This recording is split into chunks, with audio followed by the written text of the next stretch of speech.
Vinnie Johnson, and Laimbeer just fired at Jordan. Michael doesn't. They'll work their plays. Steele, he kept it in bounds. Here it is again. Oh, he gets it back. You'll see him. For Michael Jordan, one playoff series meant everything. It wasn't just another shot at a title. It was the line between greatness and being forgotten. That single matchup became the proving ground that forced him to evolve into the ultimate competitor.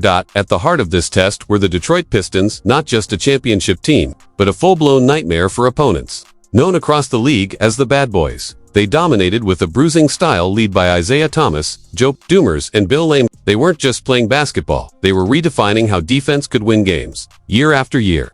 Jordan and the Bulls crashed into the Pistons like waves against a wall. Detroit wasn't just beating them, they were beating them down, physically and mentally.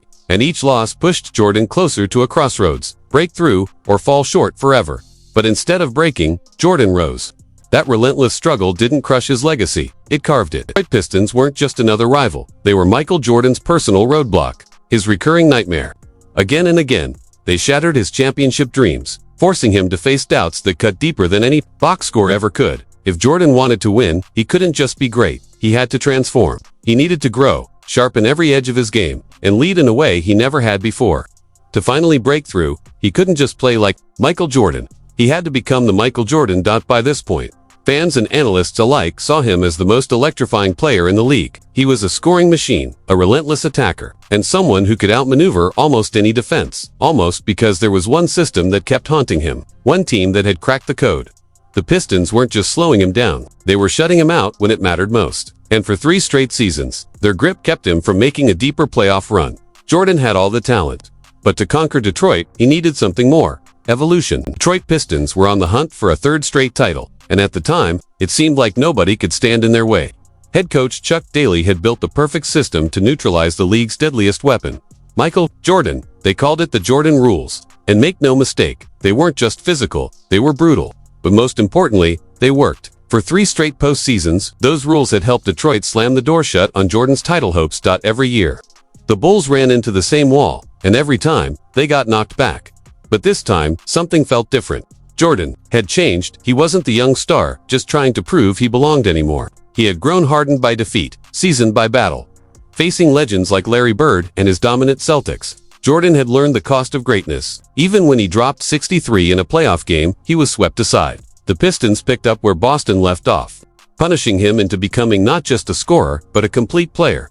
And now, all of those lessons had sharpened Jordan into something else entirely, the leader Chicago desperately needed. But make no mistake, the stakes were massive. If Detroit beat the Bulls for a 4th straight year, it could have shattered any chance of a future dynasty in Chicago. The pressure was enormous, and the spotlight was set. Everything now pointed to one series, the Eastern Conference Finals.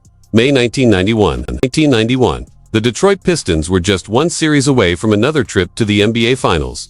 They had already handled business against the Atlanta Hawks and outlasted the Boston Celtics.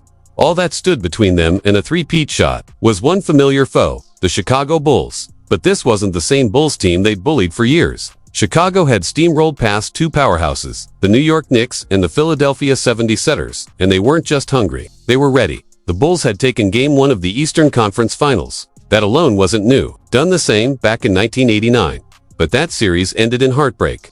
So this time, to truly shift the momentum, Chicago had to win Game 2. And that's what made it so critical. The Bulls had only beaten Detroit in back-to-back games once in recent memory. Game 2 wasn't just another playoff contest. It was the biggest game of Michael Jordan's career to that point. If the Bulls wanted to rewrite history, this was the moment to do it. Dynasty in Chicago. The pressure was enormous, and the spotlight was set. Everything now pointed to one series, the Eastern Conference Finals, May 1991. Michael Jordan knew what was at stake in Game 2. The Chicago Stadium was electric, packed with fans ready to witness history, and MJ was ready to deliver. This wasn't just about revenge. It was about proving how much he had evolved. From the jump, Jordan wasn't just scoring, he was orchestrating.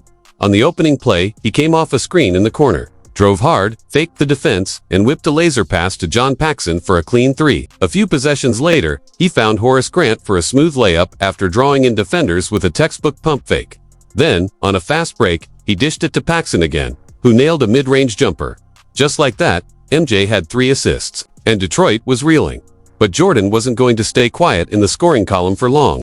He pulled up just inside the three-point line and buried a jumper over the smaller Isiah Thomas, then did it again moments later, from the top of the key. Thomas couldn't contest the shot with MJ's high release. Jordan wasn't only setting the tone. On offense, he was hustling on defense too. He took a charge from Mark Aguirre, forced a deflection, and turned it into a fast break layup.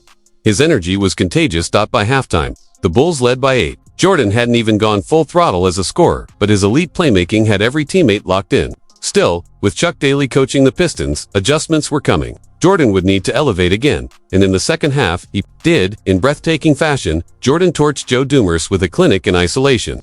On one sequence, he attacked from the right wing, drove left, and rose for a tough mid-range jumper. Nothing but net. Even when Dennis Rodman switched onto him, Jordan didn't flinch. After regaining a loose ball, he drilled a three from a Scottie Pippen pass and gave Rodman a little stare, because that's just how the 90s were.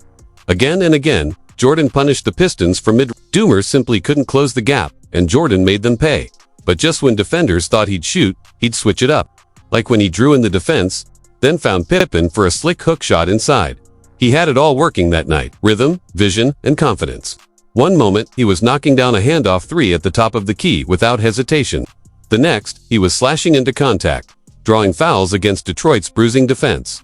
Even the Jordan rules couldn't hold him back. When they doubled him in the post, he kept his head up and found B.J. Armstrong for a wide-open corner jumper. And when things got tight, Jordan always had one more mid-range dagger in his bag. By the third quarter, he was in full control, aggressive, composed, and relentless. Inside the roaring walls of Chicago Stadium, the crowd wasn't just watching a game. They were witnessing a transformation. Game 2 wasn't just a win. It was the night Jordan proved he had everything it took to lead a team, command a playoff series, and rewrite the story against Detroit. Dynasty in Chicago. The pressure was enormous, and the spotlight was set. Everything now pointed to one series, the Eastern Conference Finals, May 1991. Even as the game wore on and the stakes soared, Michael Jordan wasn't just looking to score, he was orchestrating, elevating everyone around him. Take this moment. For example, MJ drives in from the wing, draws the defense, then zips a perfect pass to Cliff Livingston, adding yet another assist to his stat sheet. But Jordan's impact wasn't just on offense. On defense, he was locked in, intercepting passes, reading plays before they unfolded, and turning defense into fast break chances or trips to the line. Plays like this became routine that night. He attacked the basket like every possession, held the weight of his legacy like missing a shot would mean rewriting history against him. Detroit tried everything to slow him down, and when nothing else worked, they resorted to fouls. Again and again, they sent him to the line, unable to contain his relentless drives. Late in the game, with the Pistons still hanging around, Jordan got the ball near the high post in a 2-on-1 setup. Detroit's defense panicked and collapsed. And just like before, MJ dished it to Livingston, who drew another foul. It wasn't just about Jordan scoring, it was about him controlling every aspect of the game. With the Bulls ahead and the clock winding down, all that was left was to stay composed, avoid Detroit's last-ditch physical tactics, and seal the win. Game 2 wasn't just a victory. It was a statement. Jordan had officially taken the leap, not just as a superstar, but as a leader who could carry his team past the greatest wall they'd ever faced. After a few final trips to the line, it was official. Chicago sealed the win and took a 2-0 lead in the series.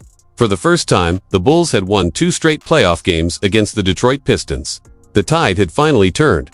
Jordan finished the night with 35 points, 7 assists, 3 rebounds, 2 steals, and near-perfect shooting, minus 50% from the field, 100% from 3, and 93% at the line. It wasn't just a stat line. It was a message. He had arrived, not just as a scorer, but as a complete player and leader. And we all know what came next. Jordan didn't just sweep the Pistons. He didn't just beat the Lakers in the finals. He brought the first championship to Chicago. Then he did it again and again. 6 titles in 8 years, including a stunning comeback after retirement, and a legacy that still defines greatness today. But what made that moment in 1991 so important wasn't just the win. It was what it took to get there.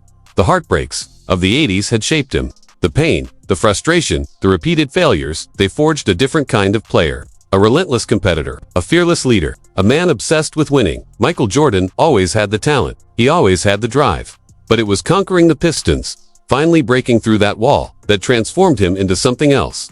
A legend. From that moment forward, there was no looking back. His killer instinct was locked in. The weight of expectations lifted.